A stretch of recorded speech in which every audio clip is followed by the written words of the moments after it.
tunnel est une opération de prestidigitation, la magie noire des modernes, une débauche monstrueuse de technologie, de vitesse, de matière et d'argent au service d'une expérience devant rester subliminale. Un voyage immobile, une bulle inertielle, un court flash de nuit ressenti par le plus attentif passager du Paris-Londres. L'idée que les deux villes se touchent, de gare à gare, sont les rugosités de leurs banlieues respectives et le molle amorti de la campagne intermédiaire. Que les deux villes oscillent aux deux extrémités du même ressort, comme dans une expérience de physique. Qu'elles se communiquent leurs mouvements respectifs en s'échangeant des particules humaines par wagons entiers. Qu'elles jouent l'une contre l'autre comme des adversaires ou des rouages dans une économie monde dont le tunnel serait le canal principal. L'instance mondialisante. Le rite irréversible. L'Europe est devenue un bruit blanc, le bruit sourd des aimants circulaires, le bruit régulier des camions dans la nuit, le bruit de mouvement de la marchandise. Des objets de toutes les formes et de toutes les couleurs, mais découpés dans la même substance illimitée par les grandes rues du port de Rotterdam. Le tunnel sous la Manche, chef-d'œuvre de génie civil et proclamation exaltée, par deux anciens ennemis historiques, de l'obsolescence des frontières, est un symbole d'achèvement. Une merveille du monde industriel. Un objet invisible, sécurisé, étanche. Il était devenu commun au premier acte de la mondialisation de comparer le monde à un aéroport. Le terminal avait cette neutralité programmatique. Aucun geste architectural. Un ensemble de bâtiments épars, résumés à leurs fonctions et articulés entre eux par des signes univoques semblables à ceux de toutes les zones logistiques. Des aérogares transformés en zones commerciales. L'espace enfin rendu à ses valeurs utiles, l'espace creusé partout de sous-espaces où seraient vendus les produits terminaux de l'ingéniosité humaine. L'universal de l'aéroport était alors inattaquable. Les villes avaient enfin abandonné leur forme défensive. Les villes, longtemps fermées et fragiles comme des œufs, étaient enfin rendues au ciel. La bascule s'était produite après Hiroshima. La sortie raisonnée de l'âge des forteresses, l'abandon des défenses individuelles au profit d'une défense universelle, globale et hypothétique. La seule encore capable de défendre les villes, de les mettre à l'abri des missiles balistiques et des feux nucléaires. Les villes d'Europe s'étaient alors retrouvées sans forme. Elles s'étaient étendues sur la plaine et sur les marécages. D'immenses zones commerciales étaient apparues, des zones qui communiquaient avec cet idéal de la paix perpétuelle, des zones qui invoquaient la clémence du ciel. Des zones trouées de grands aéroports, le nouvel universel de la mondialisation. Les Européens de son âge avaient grandi dans la paix.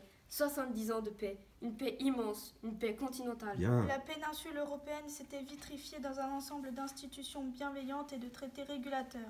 L'Europe était le lieu par où la guerre était sortie du monde. Une génération de Playmobil. Le verre brisé de l'histoire redevenu du sable. L'Europe était un grand aéroport aux portes vitrées. On a ajouté aux capteurs de mouvement qui ont commandé l'ouverture des scanners biométriques et des systèmes de reconnaissance faciale. Bien. L'Europe a pris un visage humain. L'Europe est devenue une machine hantée par des fantômes humains. Une machine devenue folle, devenue hostile et malveillante. Bien. Les normes de sécurité des grands aéroports sont devenues les procédures de contrôle standard des flux humains et logistiques. Des normes de sécurité étendues au continent entier. L'Europe est devenue une norme douanière. Bien. La génération Euroline, celle de la chute du mur de Berlin Oui. et du frisson tchécoslovaque, celle des voyageurs en bus initiatiques et des photos souvenirs devant des statues abattues de Lénine, a été remplacée par la génération Eurotunnel, la génération EasyJet. Le même idéal cosmopolite augmente du frisson policier de la mort, de l'hypothèse terroriste, de la sonorité des fouilles aléatoires. La mondialisation ne pouvait plus être traitée seulement comme un grand projet, mais aussi comme un problème à résoudre, un problème d'infiltration. L'étanchéité du tunnel était devenue problématique. Il a fallu revoir les protocoles de sécurité, repenser les traités de coopération douanière. La modernité s'est retrouvée tout encombrée de dispositifs imprévus qui en retardaient sans cesse l'avènement inexorable. Le portail temporel du tunnel s'était mis à fonctionner moins bien. La théorie de l'appel d'air, la pompe aspirante du tunnel. Des filtres de plus en plus nombreux, ajoutés en urgence. Le goût retrouvait des fortifications et des dispositifs de défense. Le retour des rondes. Allez, coup de poing. Institution de milice. Les lois d'urgence et la recherche d'une solution Les définitive. membres Allez. engourdis du continent de la douceur. Le souvenir du mal, Les portes coulissantes du mal. Allez, plus Les fort. portiques de sécurité du grand terminal. Le grand puits de Sangatte. Ces extracteurs d'air au fond du grand puits de Sangatte. Allez, on monte. Un mouvement régulier. Une alimentation constante en oxygène. Le tunnel est au service des hommes. L'Europe est une idée humaine. La défense du tunnel implique des sacrifices. Près de l'entrée du tunnel, des hommes avancent en ligne. Ils portent des gilets fluo et des grands fusils noirs. C'est une partie de chasse. Ouais, ça se durcit. C'est un écosystème fragile. Ouais. Comme on tue les lapins qui fragilisent les pistes des aéroports, on doit protéger les accès au tunnel. Nos gestes sont étonnamment sûrs. Nous ne tremblons pas. Nous nous souvenons de nos guerres. La chrysalide de la paix nous a rendus meilleurs. Plus précis. Plus sauvage. Allez. Les formes recroquevillées et humaines sont apparues en fausses couleurs sur les écrans de nos contrôles. Clandestins de la marche. Plus fort. Des passagers de la Des réfugiés venus d'un monde en guerre et risquant de contaminer le continent de la paix. On les a regroupés dans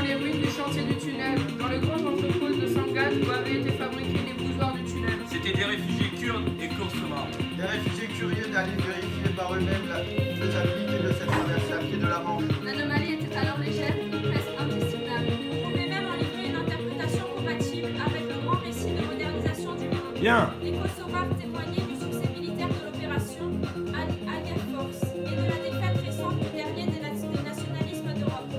Les Kurdes prophétisaient la chute imminente du dictateur d'Irak et la démocratisation prochaine de tout le Moyen-Orient. Ouais. Le camp de Sangatte a été fermé. Les réfugiés du Congo continuent à fuir du monde entier. Le tunnel, solution jadis miraculeuse, est devenu le nom d'un problème insoluble. Calais. L'évolution de l'Europe vers des pays médiévaux. Les infrastructures ont fait face à des assauts répétés. On s'est mis à parler de sièges et à organiser des rondes. Il y a cette notion, en physique, cette notion d'astromagie des tunnels. Les particules capables soudain d'atteindre des états normalement interdits, de sauter à travers l'espace et le temps. Allez, on monte. de plage recoupées ou des tunneliers transmanchés. Ouais. Des hommes inconnus comme des particules exotiques Oui. jaillissaient tout autour du tunnel. C'est un gisement illimité. Plus fort. Dans les camions qui traversaient l'Europe, Dans les anneaux d'injection des camps de réfugiés. les hommes traversant la nuit le triple rideau de grillagé dans leur violence terminale. Ouais. Des hommes qui se matérialisent et qui se dématérialisent. Les sortes de fantômes ont des particules. Ok, on va contre le mur du fond doucement. On peut poser les textes à ses pieds contre le mur du fond. Et on a le cœur. Et quand la musique va se terminer, on va attaquer tous ensemble, ok? Je vais vous faire un signe de bras. On prend le temps, on respire un peu ensemble. Et on y va. Nous sommes les enfants de la paix, les enfants soldats de la paix, les enfants de l'Europe. La paix a l'âge d'être notre grand-mère. Tu verras, la guerre est pleine de bonnes choses, la guerre est généreuse. Tu seras emporté loin de ta maison, dans un grand camp d'été, loin de ta famille. Tu connaîtras le cafard à la tombée du jour, les grands feux qu'on allume pour survivre à la nuit, les rites de passage, quelques gestes simples. Nous t'apprendrons à tuer, à devenir chasseur. Tu connaîtras bientôt la véritable odeur de l'homme. C'est une odeur de peur et de courage. C'est une odeur de bête. Ok, et on installe la soirée, c'est parti.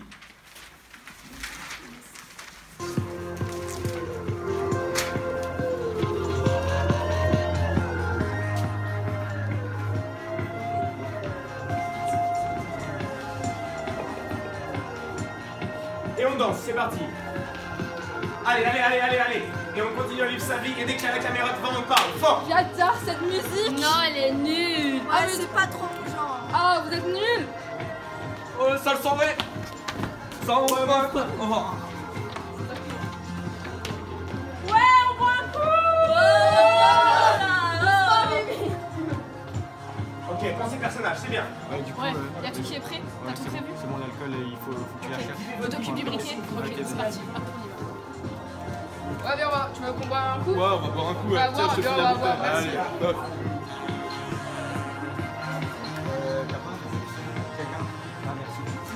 Je te le rends à la fin. Avant, je t'avais demandé pour un feu, tu m'as dit que t'en avais pas. Ah ouais, moi non plus, je t'avais battu saoul. Hein. Les mecs, t'aurais pas vu mes clopes? Ok, bah je vais les chercher, attends, je viens. Oh, j'ai la tête qui tourne. Voilà, voilà. Oh Mimi, ça va? Mimi. Tu veux qu'on aille fumer une clope? Ah, bien, ouais. On va fumer une clope? Ouais, nickel. Bien fort, qu'on vous entende par-delà la musique quand il y a la caméra sur vous. Hey. Oh mec, je rêve où tu fumes mes clopes là? Mais non, c'est les miens. Oh. Ralentis les gars, ralentis. Je pense à respirer. Faut prendre son pouls. On fait quoi, Morgane? Je sais pas. Mimi, avec toi. Elle respire. Elle respire. Allez, arrêtez la police. Maintenant, tout de suite, tout de suite. Ouais, on coupe là. Ouais, gardez l'identité. Vous arrêtez. Ouais,